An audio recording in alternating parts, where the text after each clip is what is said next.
Assalamualaikum warahmatullahi wabarakatuh. Halo semuanya. Perkenalkan, nama saya Vivi Elvira Sopiani dan PM 2301080040. Di sini saya akan mempresentasikan materi mengenai bioteknologi. Sebelum masuk ke materinya, jangan lupa like, komen, dan subscribe channel ini ya.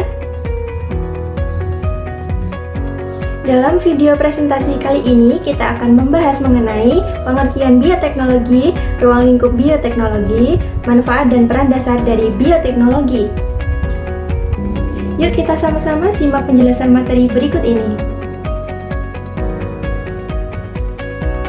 Apakah ada yang tahu apa sih itu bioteknologi?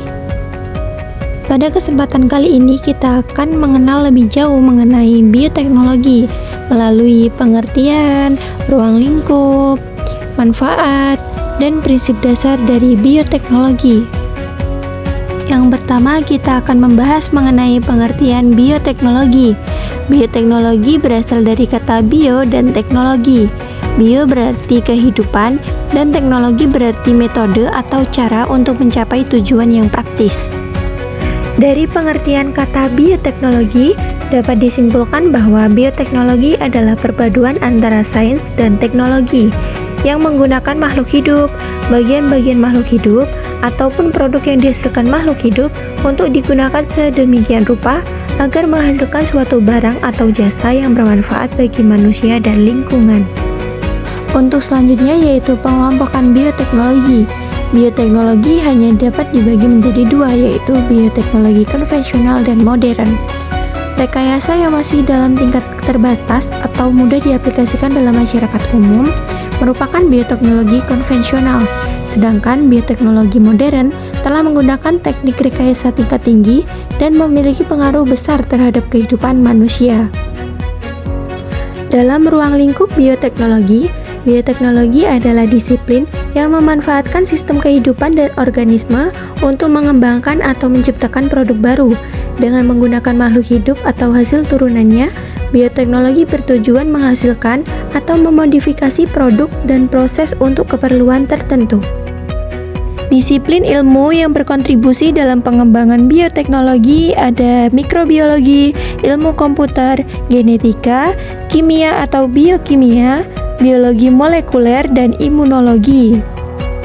Ruang lingkup bioteknologi mencakup bioinformatika, bioteknologi hijau atau pertanian, bioteknologi putih atau industri, bioteknologi biru atau kelautan, bioteknologi merah atau kesehatan.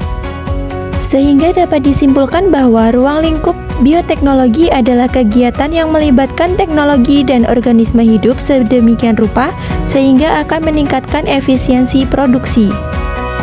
Karena tujuan utama bioteknologi adalah untuk meningkatkan hasil produk dari organisme hidup, baik dengan menggunakan prinsip-prinsip bioengineering atau teknologi bioproses atau dengan memodifikasi genetik suatu organisme. Salah satu contoh dari ruang lingkup bioteknologi yaitu pembuatan roti dari tepung terigu yang memanfaatkan ragi. Manfaat bioteknologi terdapat di berbagai bidang. Yang pertama, dalam bidang makanan ada yogurt, merupakan minuman hasil fermentasi susu yang dilakukan oleh bakteri Streptococcus thermophilus atau Lactobacillus bulgaricus. Yang kedua ada keju, dibuat dengan memisahkan komponen padat dari susu melalui proses pengentalan atau koagulasi. Proses ini melibatkan bakteri Lactobacillus bulgaricus dan Streptococcus thermophilus yang menghasilkan enzim renin. Yang ketiga ada roti. Pembuatan roti juga menggunakan fermentasi yang dibantu oleh hias atau ragi, yaitu sejenis jamur yang ditambahkan ke dalam adonan tepung. Yang keempat ada kecap, yaitu produk bioteknologi yang dibuat dari kacang kedelai yang difermentasi dengan jamur Aspergillus wendti. Yang kelima ada tempe. Proses pembuatannya menggunakan teknik fermentasi, di mana jamur Rhizopus oryzae dan Rhizopus oligosporus ditumbuhkan pada biji kedelai. Yang keenam ada cuka, di mana bahan dasar pembuatan cuka adalah etanol yang berasal dari fermentasi anaerob oleh ragi. Bakteri yang digunakan yaitu bakteri Acetobacter dan Gluconobacter. Manfaat bioteknologi yang kedua ada di bidang pertanian. Yang pertama, kultur jaringan adalah teknik untuk membudidayakan jaringan makhluk hidup menjadi individu baru yang memiliki sifat sama seperti induknya. Yang kedua yaitu pembastaran atau persilangan, adalah proses kawin silang antara dua individu tanaman yang berasal dari jenis yang sama tetapi memiliki varietas yang berbeda. Yang ketiga ada hidroponik, adalah metode bercocok tanam yang tidak memanfaatkan tanah sebagai media tumbuh, melainkan memanfaatkan air. Manfaat bioteknologi yang ketiga ada di bidang industri. Terdapat teknik bioremediasi, yaitu proses pengelolaan limbah yang mengandung zat-zat berbahaya seperti logam berat agar menjadi limbah yang kurang berbahaya dengan melibatkan penggunaan mikroba seperti Xanthomonas sempertris dan Pseudomonas foetida. Dilakukan dengan cara mengintroduksi bakteri tersebut langsung ke dalam limbah pabrik yang tercemar. Manfaat yang keempat ada di bidang pengobatan. Terdapat antibiotik penisilin yang digunakan untuk mengobati berbagai penyakit yang diisolasi dari bakteri dan jamur. Selain itu, vaksin yang terdiri dari mikroorganisme dengan toksin yang telah dimatikan juga digunakan untuk meningkatkan imunitas tubuh. Manfaat bioteknologi terakhir ada di bidang peternakan. Di dalam sektor peternakan contohnya sapi Jersey yang sudah diseleksi oleh manusia, di mana setiap sapi ini menghasilkan susu dengan kandungan krim yang lebih tinggi. Yang selanjutnya ada prinsip dasar bioteknologi. Yang pertama yaitu fermentasi.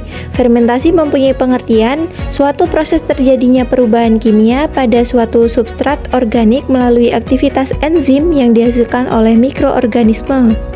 Yang kedua, analisis genetik, yaitu penerapan teknologi yang menggabungkan ilmu genetika dan biomolekuler. Bidang ini mempelajari ekspresi gen yang dapat diamati atau fenotip, serta sifat genetik atau genotip yang diwariskan dari generasi ke generasi. Yang ketiga ada seleksi dan pemuliaan. Seleksi merupakan proses pemilihan baik tanaman maupun hewan berdasarkan sifat-sifat tertentu yang diinginkan dengan tujuan untuk pemuliaan. Pemuliaan adalah manipulasi sifat hasil seleksi yang dapat meningkatkan kualitas genetik pada generasi berikutnya.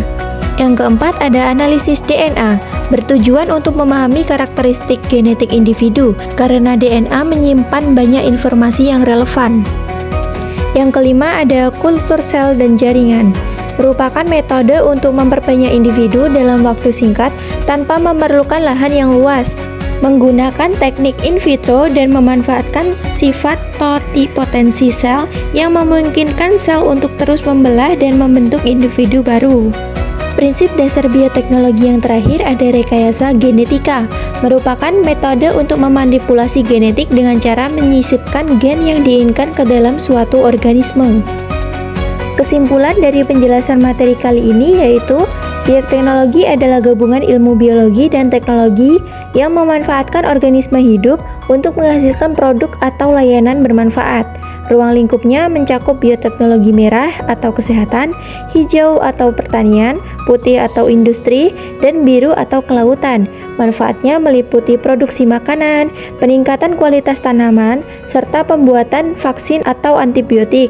Prinsip dasarnya mencakup fermentasi, rekayasa genetika, kultur jaringan, dan analisis DNA. Meskipun berkontribusi besar bagi kehidupan, penerapannya perlu diawasi secara etis. Sekian penjelasan materi mengenai pengertian bioteknologi, ruang lingkup bioteknologi, manfaat dan peran dasar bioteknologi dari saya akhiri. Wassalamualaikum warahmatullahi wabarakatuh.